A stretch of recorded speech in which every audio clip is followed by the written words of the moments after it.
So for before going for 8086, we need to know about the features of 8086 microprocessor. So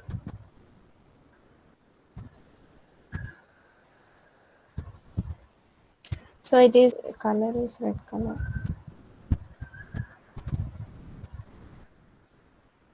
So it is the memory used is, it is 1 MB of memory. So if it is 1 MB, it is 2 power 20. So 20 bits used for address, and 16 bits used for data. So 16 bits for data, and 20 bits for address.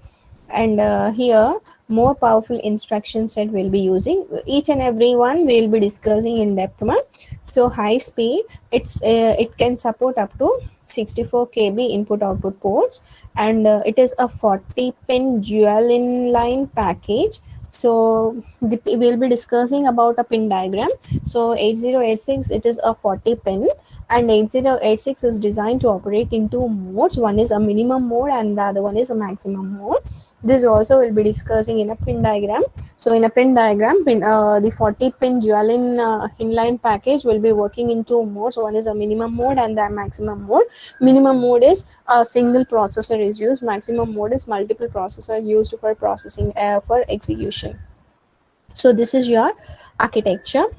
So see here, ma, before going for a block diagram of a processor, everyone must know what a processor will do. The processor responsibility is to execute. For executing, we know that for executing an instruction, we know the phases of instruction. So what are the three phases of instruction is? First is fetching an instruction, next one is decoding an instruction, next one is executing an instruction. Try to concentrate. And first is fetching. Fetching means we need to fetch the instruction from the memory. Decoding is done in which unit, ma? In CPU. Decoding is done in control unit. Yes, decoding is done in control unit. Execution is done in ALU. And this fetching is done with the help of an address bus. We'll be fetching an instruction which is present inside a memory. Okay, so initially, if you do, I don't want to explain 8086 initially. Consider we are studying about 8085. Okay, 8085. Why 8086 introduced is because there are some drawbacks in 8085. So 8085 is a microprocessor which is of 8-bit. It is an 8-bit microprocessor. So I already said that if it is 8-bit, that means internal register storage capacity will be 8-bit. If I'm saying that 8086 is a 16-bit 8-bit microprocessor, means internal register storage capacity will be 8-bit. If I'm saying as 8086 is a 16-bit microprocessor, that means internal register storage capacity will be 16 bits. We know about registers, right? So we'll be having special purpose registers generally, and general purpose register. Special purpose register is used for supporting the processor for execution, and general purpose register is used for general operands to be placed in general purpose register for execution to be faster. Okay, so internal registers, that what we are using, if it is 8-bit, then the size of that will be 8-bit. If it is 8086 16-bit processor, the size will be 16-bit. Okay, so for that, what advantage that we have in 8086 is, first of all, 8086 is a 16-bit. And one more advantage is 8085. What we'll be doing in 8085 is, it is 8-bit and it won't support pipelining. So let me explain what is pipelining. See here. So instruction 1. Okay, so in an instruction 1, in order to execute, we know that we have a 3 phases. One is we need to fetch an instruction. Okay, next one is we need to decode an instruction. Next one is we need to execute an instruction. Okay, so we already studied about for fetching. It is done in T1 cycle, one clock cycle. So let us consider it starts from T1, T0, T1, T2. Okay, next, in order to execute the next instruction, it starts with time period T3. So in this, it again starts the next instruction, fetching, fetching the next instruction, decoding the next instruction, executing the next instruction. Means what? T3, T4, T5. Okay. So let us consider these are the two instructions that we have done with the help of 8085 microprocessor. If it is 8085, the time taken to execute two instruction, it requires total 6 clock cycles. Okay, we require 6 clock cycles. Okay, now let us suppose the same one I want to explain with the help of 8086. Okay, so why it is introduced? First of all, the designer, whenever they are designing, they understood that fetching, we are using one type of a device. Means what? Fetching means we are utilizing memory. Try to concentrate. Fetching means you are utilizing a memory. Decoding means you are using a control unit for decoding purpose. Execution is ALU. Means what? All are independent with each other, right? So when you're fetching, you can decode in a control unit and you can execute in ALU.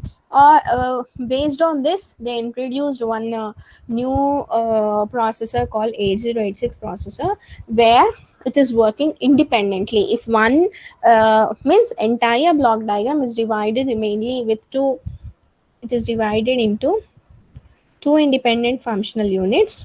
Two independent functional units. Two independent functional units. One is concentrate. So the entire BIU, a block diagram of 8086 is divided into two independent functional units. One is BIU and the other one is EU. Okay. So what is this BIU is? This is bus interface unit. Bus interface unit. Okay, bus interface unit, and the other one is execution unit, and the other one is execution unit. Okay, and both are independent with each other. Okay, means what? If BIU is fetching an instructions, EU is used for execution. Okay, EU is used for execution. They are working concurrently. Means if one is fetching the instructions, the other one is executing the instruction. Okay, and in EU we have one more part called in this EU only we have a CU, which is used for decoding section. Okay, in BIU, try to concentrate. I already said that for fetching, what are the what we have to use for fetching? A memory, right? Means what? For fetching an instruction will be available inside a memory, so we should be connected with memory, BIU or EU. For fetching an instruction, we need to be this BIU. yes, BIU has to be connected with memory. So we have memory here. This memory has to be connected with BIU so that it can fetch an instruction. Why? Because BIU role is to fetch an instruction and EU role is to execute an instruction. Decoding is also done in EU. Okay, so whenever it is fetching an instruction, this fetched instruction will be given to EU, where the other, what BIU will do, again it fetch the next instruction, while this part will be executing an instruction. So this is one which we have introduced to in 8086, which is a pipelining. So for that, we should know in a BIU, we have to connect with memory. And one more, I said that it supports 1 MB memory. So if it supports 1 MB memory, the address bits will be 2 part 20. So which is 20 bits. Try to concentrate, which we have to know about this very well. It is 20 bit. Okay, so it is a 20 bit address bit. It is a 20-bit address, and I already said that 8086 is a 16-bit microprocessor. Means what? Internal register size will be 16-bit. If I say that 8086 is a 16-bit processor. Okay, so internal registers, whatever that we are using, the size of the internal registers will be 16 bits. Okay, now, but because the 8086 memory size is 1 MB, so in order to go for this location, we have 20 bits. Concentrate, ma. So let me clear all. So till now we discussed about, so this 8086 will support pipelining. Means what? We are using two independent functional units. One is BIU and the other one is EU. BIU is used only for fetching, and EU is used for execution and decoding is also done in EU. Okay, next, as it is used for fetching, this BIU has to be connected with memory. So we are connecting this with a memory. And for fetching means, as I already said, the size of this is 1 MB. So it in order to go to that memory location, we have an address of 20 bits. It is a 20-bit address and a 16-bit data. Means what? This is your data, which is of 16-bit. Okay. Now, in order to fetch, means what? In order to go to this location for fetching an instruction, we'll be using internal registers. Like, don't go about 8086. Generally, we'll be using previously in the first unit we have used a address register, right? So whatever we have in a program counter, we placed in an address register. Well, let us suppose program counter is 200, then we used to give 200 to address register, and this address register, it goes to memory and it checks wherever you have a 200, then whatever the instruction that is present here we used to give, right? Similarly, here also we have to use a registers for fetching and instructions. For that registers, internally it uses some set of registers. See here, these are the registers that we have to discuss. So these are the set of registers: CS, SS, DS, ES. S, all S indicates segment, C is code segment, stack segment, data segment, extra segment, that we'll be discussing. But any one of the registers is used for storing the address location. Where is that location is? Here. So to go to this particular location, we have to use internal registers of 8086 microprocessor. Then using that internal registers, it goes to that location and it gets this instruction. But we know that the internal register size is 16 bits, but the address bits that we are using is 20 bits. So what to do? Are you getting my point, ma? So internally, whatever the registers it is using, 8086 microprocessor is using internal registers. The size of that internal registers is 16 bits. As we have 1 MB, the address bits you will be getting 20 address bits. But how to the internal registers is 16 bits. But how to store this 20 bits is that we'll be storing the uppermost bits. For let us suppose this 16 bits, instead of binary, I want to represent in hexadecimal. So 16 bits binary in hexadecimal, how many bits you will be getting, ma? If you represent 16 bits in hexa, how many digits you will be getting? If you want to represent 16 bits in hexa, 4. So 4. So let us consider 7601H. H indicates it is hexa. So if you have 7601H, okay, the 16 bits, how to represent? So let us consider the 16 bits is 7601H, okay, but here you don't have the 4 bits. How many bits you have? If it is 20 bits, fast. If it is 20 bits, how many you will be having in an address space? If you represent in hexa, 5. 5. Okay, so let us consider 76010H. Okay, so this is your address. Okay, so in this address, the bus interface unit has to fetch an instruction which is present in this particular address. With the help of, it has to use internal registers, but the internal registers will be of size 16 bits. So what to do? So internally, it places the uppermost bits, the higher bits means 6 the 20-bit representation is 76010H, which is of 5 bits, but it only places the uppermost bits, 4 bits, inside a register. So which register it is used for fetching, that register will be used. For sake of understanding, I have used one register called core segment register. Okay, core segment register is what means what? When a processor is executing a code segment, then it stores in a code segment register. It stores in a code segment register. So that I will be discussing about different types of segmentation, but here it is using one register which is present in 8086 is code segment register. So what it will do is code segment register, it places the uppermost four digits, so which is 7601 H. Why? Because it cannot place all these 5 digits in a CS code segment register. Why? Because internal register size of 8086 is 16 bits only, but as we have a memory of 1 MB, for in order to go to that particular location you will be having to 20 bits. So for 20 bits it is not sufficient, so we'll be using only the upper 4 digits and we'll be saving. Okay, now it has to calculate, so that you have to get a 5 digits.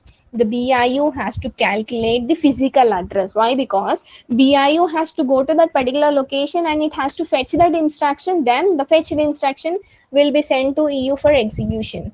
For that, what BIU will do is it will calculate this formula. Concentrate, man. This is a process. Okay. So here try to understand physical address generation in 8086. This is very important.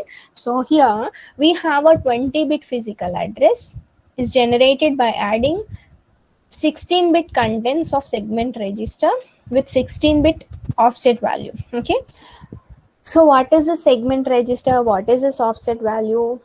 Let me show with an example. Let me clear this. So is it clear, ma? Until to a processor 8085, it will not support a pipelining where instructions will be executed in sequence, like instruction 1.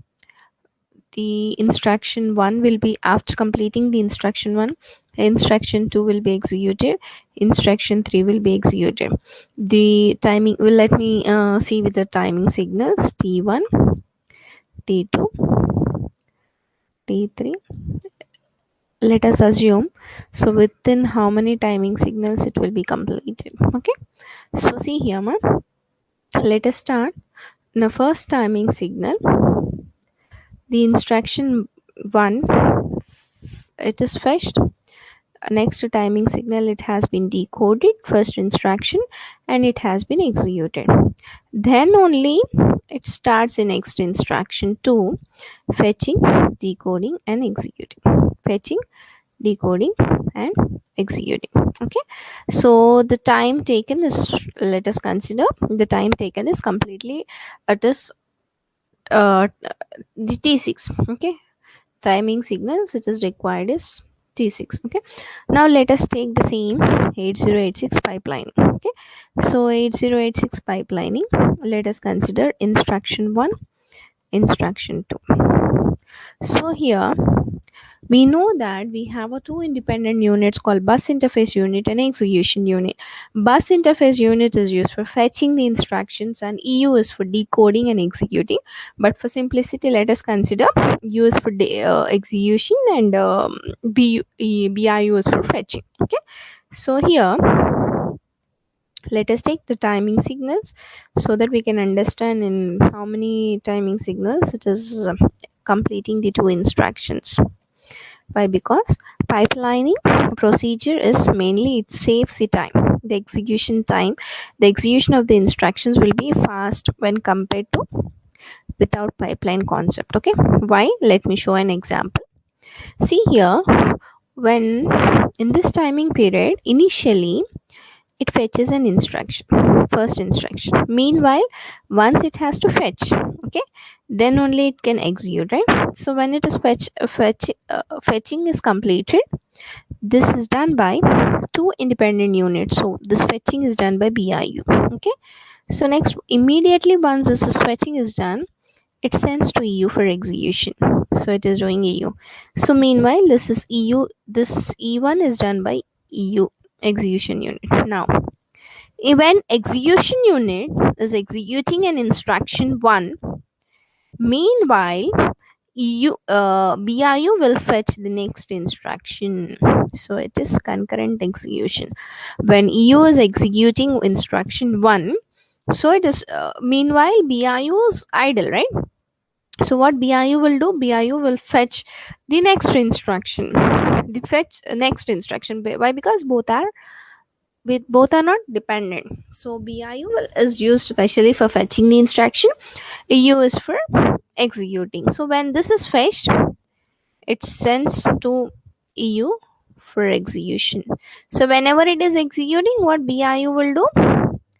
BIU will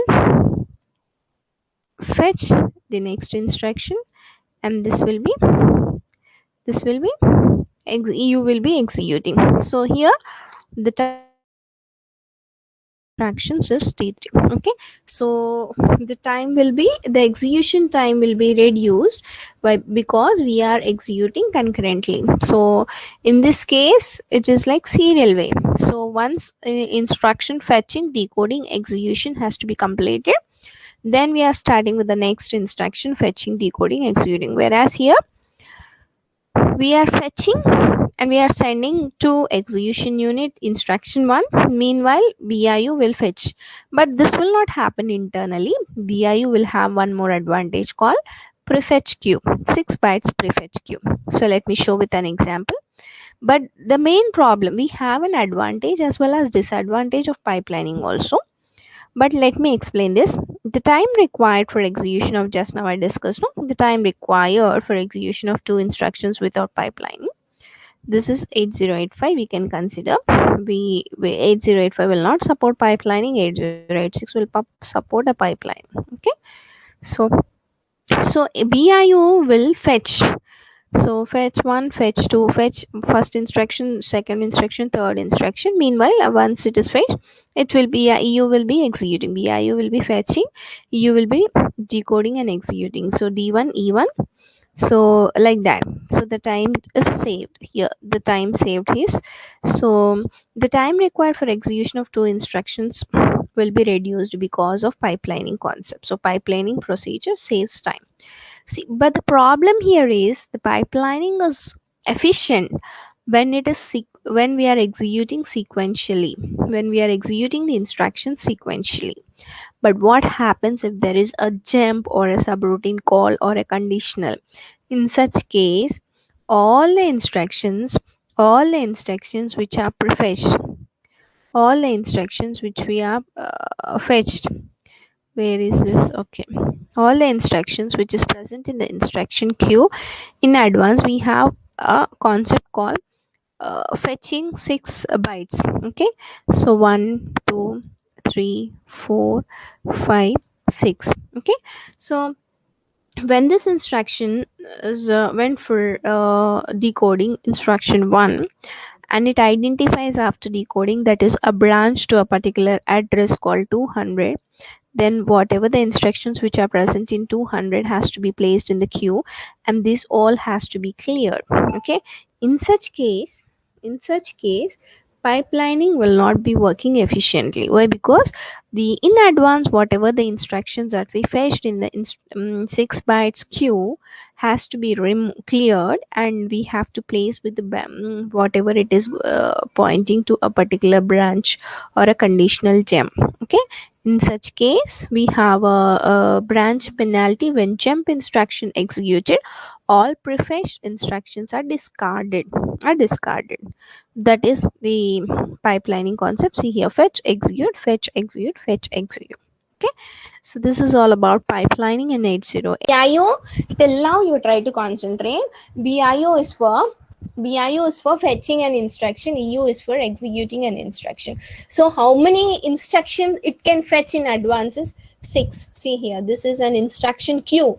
So we are waiting in an instruction queue. Like if you want to renewal your bus pass, you will be in a queue, right? One by one you will be going and you will be renewing your bus pass. In the same way, how many instructions it can fetch is, see here, 6 bytes prefetch queue, means 1 2 3 4 5 6. I am not saying, try to concentrate, man. These I should not say as 6 instructions, I should say as 6 bytes. Why? Because last class when I explained about an addressing modes, so in that it is mentioned as, in 30 we have an opcode, in 301 we have a address, right? Isn't? Means let us consider this, in this particular address we have 1 byte. Means how many bytes it is occupying for storing one instruction? How many bytes it is occupying for storing one instruction inside a memory?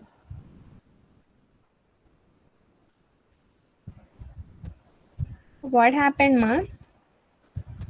See here, you have in a 300 address opcode, okay, and in 301 address you have an address, okay.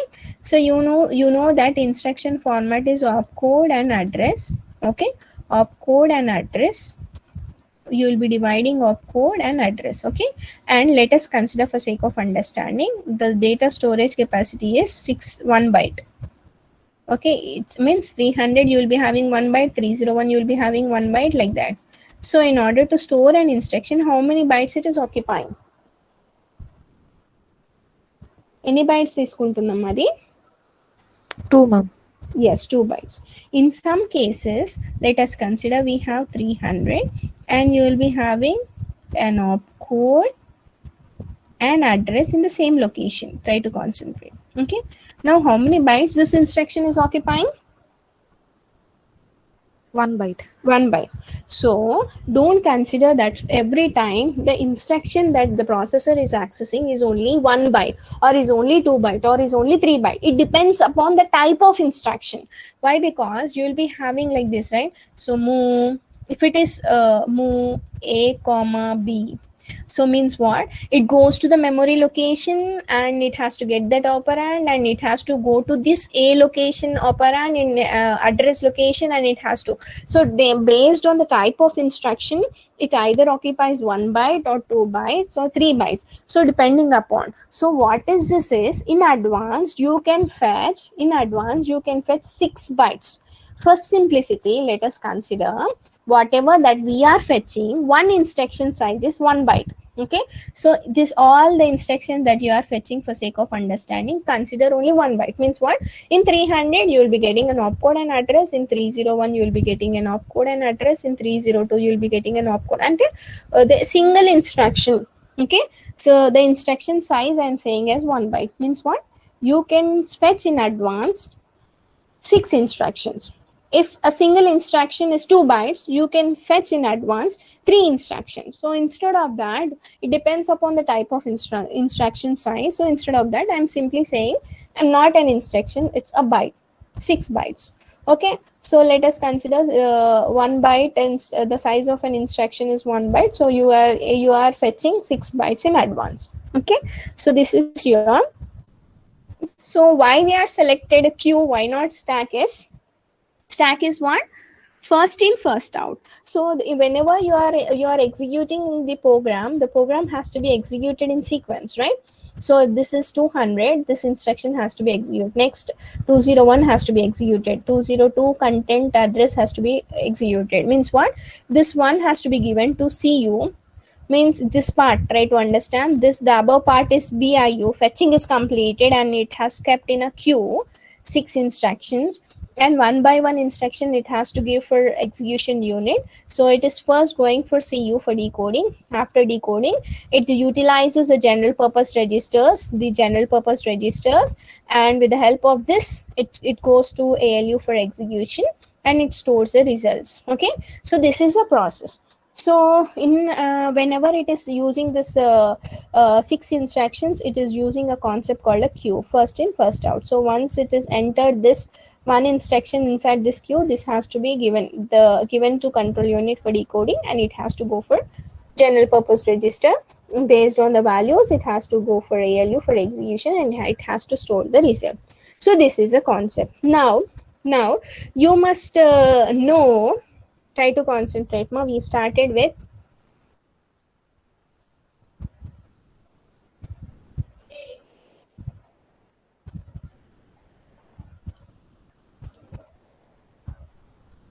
okay. So we started with 8086 block diagram with BIU and EU, okay.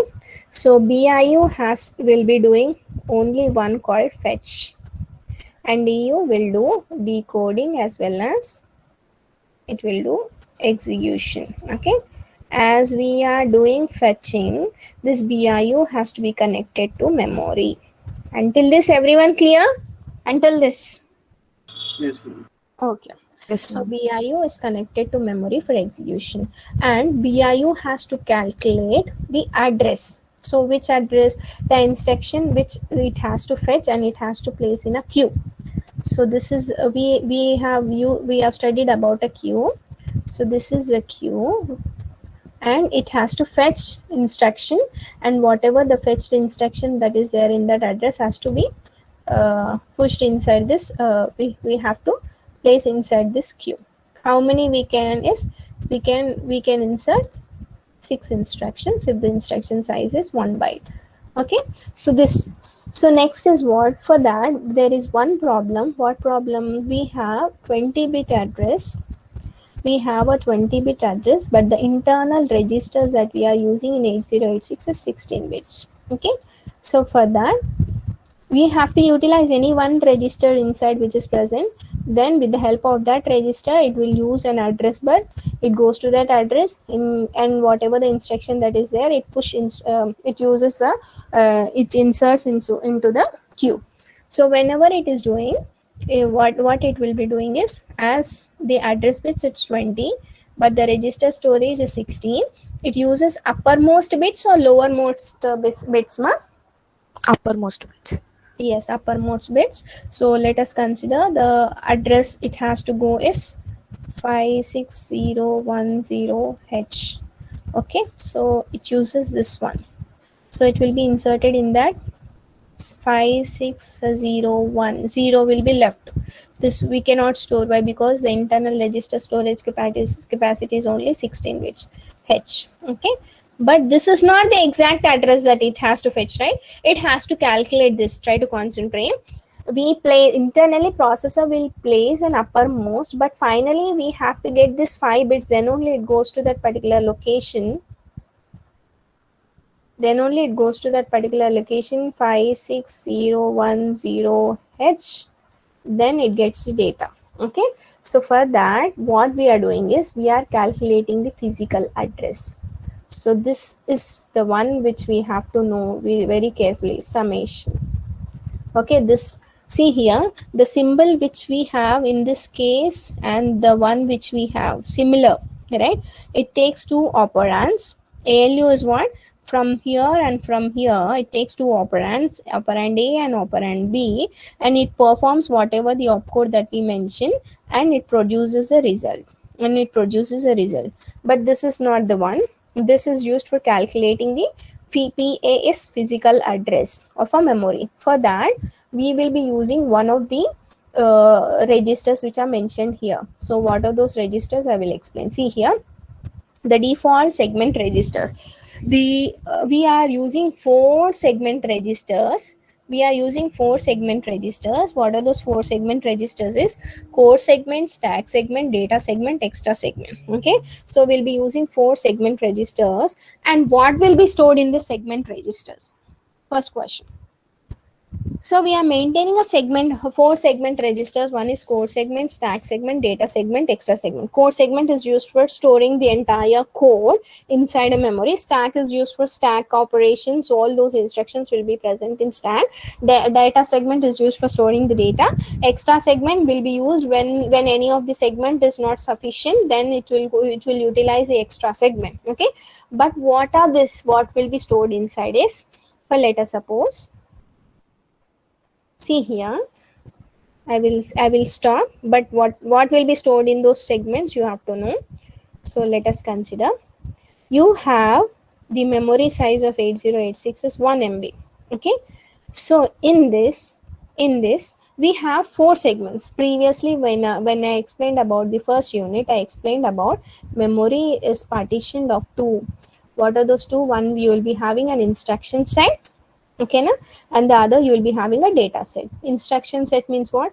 Load, add, all those. This part will be fixed. It will be starting from an address 100 to 500, let us suppose. And data set, it starts from 501 to 1000, let us suppose. Okay, So in the same way, the 8086, the entire 1 MB will be divided into segments. Okay, so will be divided into segments. How many segments we have? Can anyone? How many segments we have? 4 segments. So what are those 4 segments? One is code segment, and the other one is data segment, and the other one is Q segment. stack segment, Stack. segment, and the other one is extra segment. Okay, so code segment is used for storing the code, data segment is used for storing the data, stack segment is used for stack related instructions to store, extra segment, when code segment is not sufficient, then you will be using an extra segment for storing. Okay, so these are the 4 segments. So entire memory is partitioned into this based on the segments.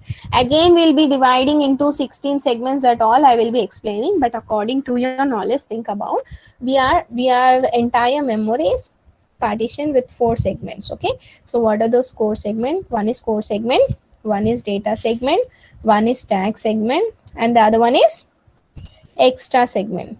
Stack segment, and the other one is extra segment. Okay, so now I already said, no, this core segment partition, what you have done is fixed. Means the core segment starts from 100 to 500, let us suppose. Okay, next the data segment starts from 501 to 1000, and I should not say as 100. Why? Because whenever I mention an address, it should be 5 bits, 5 digits if it is hexadecimal. Okay, so 5 digits, but for let me show, this diagram is there. Okay, here. Okay, so 5 digits. So you have a code segment, data segment, extra segment, stack segment. So these are the 5 digits here.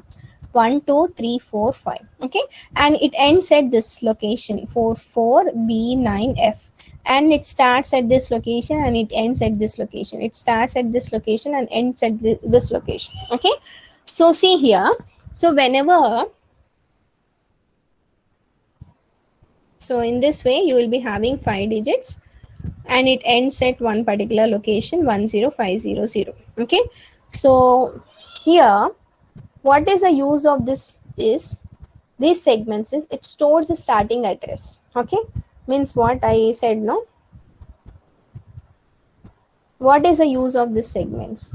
The entire memory will be divided into 4 segments, sorry, 4 segments, and these 4 segments you will be having fixed locations. These 4 segments will be from 10100 to 50500, let us suppose. Okay, the starting location of this code segment will be stored in code segment register. Are you getting? What is the use of code segment register is, the starting location of code segment which is stored in the memory will be stored in code segment register. These are the registers, and whatever that I showed in the memory, this is a memory location. This is a memory location. Okay, the starting address will be stored in code segment register.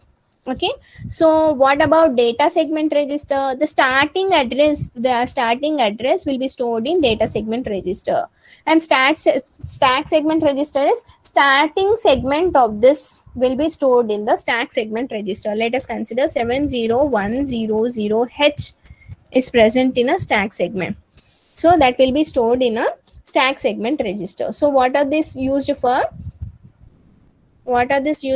Can anyone? Code segment register, stack segment register, data segment register, extra segment register is used for storing what? Is used for storing the starting Addresses. Same like if an array is there, you allocated an array, the base address means the array is started from an address called 100, memory location 100. So that will be stored in which register? Means it will be stored in a general index register. In the same way, these 3 registers are used for storing the starting address of the memory segmented. So code segment will be storing the starting address of that code segment. Stack segment is used for storing the starting address. Data segment is used for starting of the data segment address. Okay, so today I will stop, ma. So today we discussed about 8086 is of 16 where will wind up. So 8086 is a 16-bit processor, and we in an 8086 will support a pipelining. So for that, the entire block diagram is divided into two. What are those two? One is BIU and the other one is EU. EU. and the other one is EU. BIU is used for Fetching for the Fetching. fetching the instruction. EU is used for decoding and execution. decoding and execution. As BIU is used for fetching, it has to be connected with memory. And next is what? This is what? Q is what, ma? What is Q? What will be stored in the queue?